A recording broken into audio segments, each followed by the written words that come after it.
ಈಗ ನೀವು ಹೇಳ್ತಾ ಇದ್ರಲ್ಲ, ಒಂದ್ ಕಡೆ ಭಾರಿ ಮಳೆ, ಅತಿವೃಷ್ಟಿ, ಇನ್ನೊಂದ್ ಕಡೆ ಅನಾವೃಷ್ಟಿ. ಹೌದು, ನಮ್ಮ ರಾಜ್ಯದಲ್ಲಿ ಬಹಳ ಕಡೆ ಪೂಜೆ ಪುನಸ್ಕಾರ ಎಲ್ಲ ನಡೀತಾ ಇದೆ.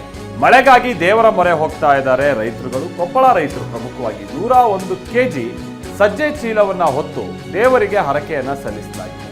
ಕುಷ್ಟಗಿ ತಾಲೂಕಿನ ಕೆ ಬೋದೂರು ಗ್ರಾಮದಲ್ಲಿ ಹೀಗೆ ಹರಕೆಯನ್ನ ತೀರಿಸೋ ಕೆಲಸ. 20 ದಿನಗಳಿಂದ ಮಳೆ ಬಾರದ ಹಿನ್ನೆಲೆ ರೈತರೆಲ್ಲ ಆತಂಕದಲ್ಲಿದ್ದಾರೆ. ದೀರ್ಘದಂಡ ನಮಸ್ಕಾರ ಮಾಡಿ ದೇವರಿಗೆ ಹರಕೆ ಹೊರಲಾಗ್ತಾ ಇದೆ.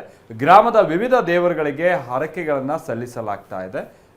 ಅದನ್ನ ನೀವಲ್ಲಿ ನೋಡ್ತಾ ಇದ್ದೀರಾ. 101 kg ಈ ಸಜ್ಜೆ ತುಂಬಿದಂಥ ಚೀಲವನ್ನ ಹೊತ್ತು ದೇಗುಲಗಳ ಬಳಿ ಹೋಗಿ ಅಲ್ಲಿ ಪೂಜೆ ಪುನಸ್ಕಾರ ಸಲ್ಲಿಸೋದು ಇದೆಲ್ಲವೂ ಕೂಡ ನಡೀತಾ ಇದೆ. 101 kg ತೂಕದ ಚೀಲ ಹೊತ್ತಂಥ ವ್ಯಕ್ತಿ, ಆ ರೈತ ಹೀಗೆ ಹರಕೆಯನ್ನ ತೀರಿಸ್ತಾ ಇದ್ದಾನೆ. ಅಷ್ಟೇ ಅಲ್ಲ, ಆ ಚೀಲವನ್ನ ಹೊತ್ತೆ ದೀರ್ಘದಂಡ ನಮಸ್ಕಾರ ಮಾಡ್ತಾ ಇದ್ದಾರೆ ದೇವರಿಗೆ.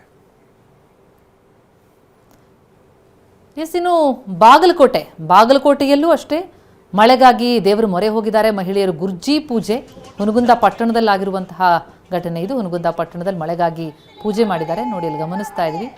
ಬಾಬಾ ಮಳೆ ಅಂತ ಹಾಡು ಹೇಳ್ತಾ ಗುರ್ಜಿ ಮೇಲೆ ನೀರು ಹಾಕಿ ಮಳೆಗಾಗಿ ಮಹಿಳೆಯರು ದೇವರ ಮೊರೆ ಹೋಗಿದ್ದಾರೆ.